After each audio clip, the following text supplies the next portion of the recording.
The United States is willing to work with China on a results-oriented relationship, but Beijing's action in the South China Sea were coercive and the Pentagon would compete vigorously if needed. US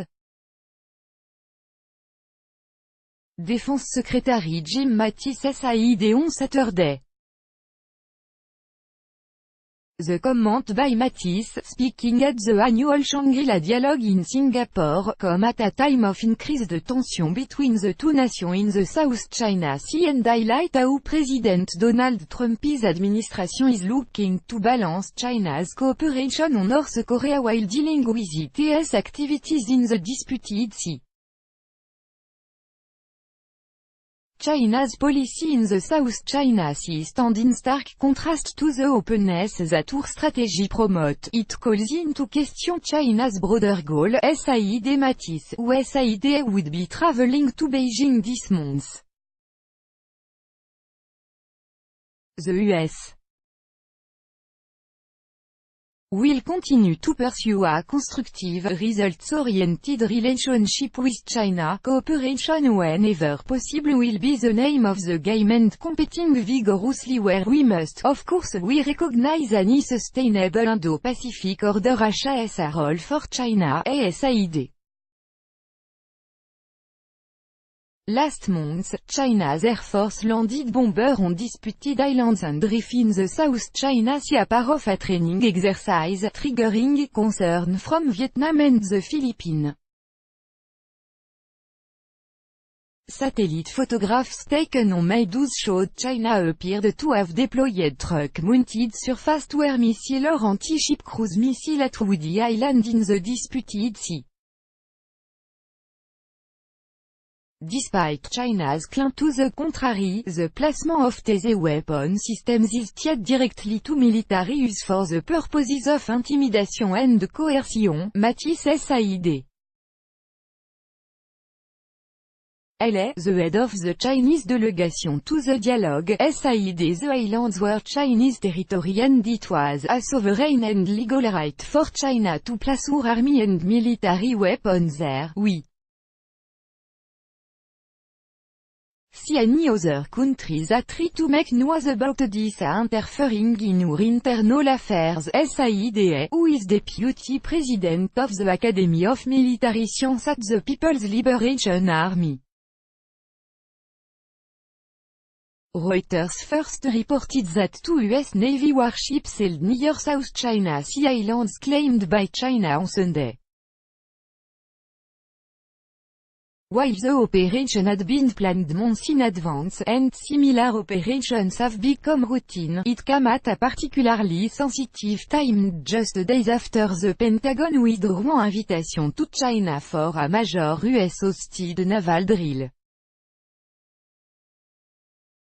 MILITARIZ reality. Mattis acknowledged that China's militarization of islands was a reality but warned of further consequences.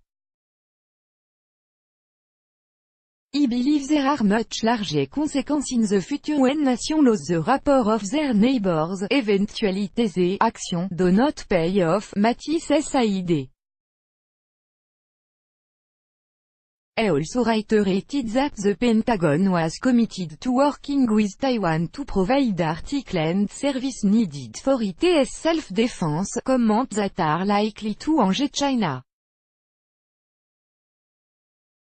China's hostility toward self-ruled Taiwan has grown since 2001 from the pro-independence Democratic Progressive Party won presidential election on the island in 2016. China claims Taiwan its own and it is one of its most sensitive issues. Trump said on Friday an unprecedented nuclear ARMS summit with North Korean leader Kim Jong-un that the United States pulled out of will now go ahead as scheduled on June 12 in Singapore, adding another twist to a high-stake diplomatic dance. Mattis only made a glancing reference to North Korea, reiterating that it was a diplomatically led effort and the objective remained the complete, verifiable, and irreversible denuclearization of the Korean peninsula, and added that the status of U.S. troops in South Korea was not on the table when Trump and Kim met, but left the door open to the issue being discussed down the road between Seoul and Washington if certain conditions were met. If the diplomat can do their work, if we can reduce the threat, if we can restore confidence building measures with something verifiable, then of course the kind of issue can come up subsequently between two sovereign democracies, the Republic of Korea and the United States, Mattis said. That issue is not on the table here in Singapore on the 12th, nor should it be, Mattis said. Ali Mattis also sought to calm nervous Ali in the region.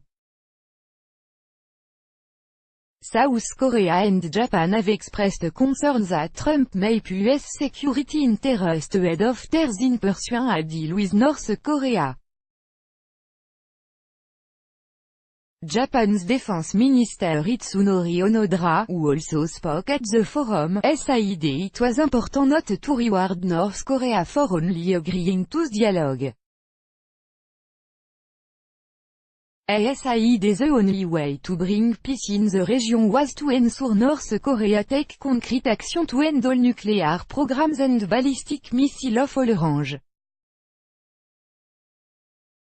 Mattis said, "We are focused on modernizing our alliance with both Republic of Korea and Japan, transforming the critical alliance to meet the challenge of the 21st century.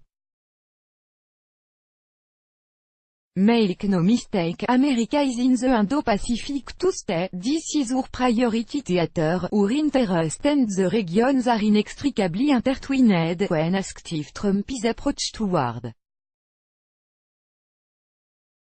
Ali, including a recent decision to put certain tariffs on Canada, Mexico and the European Union, was unproductive, Mattis acknowledged that there had been some unusual approach.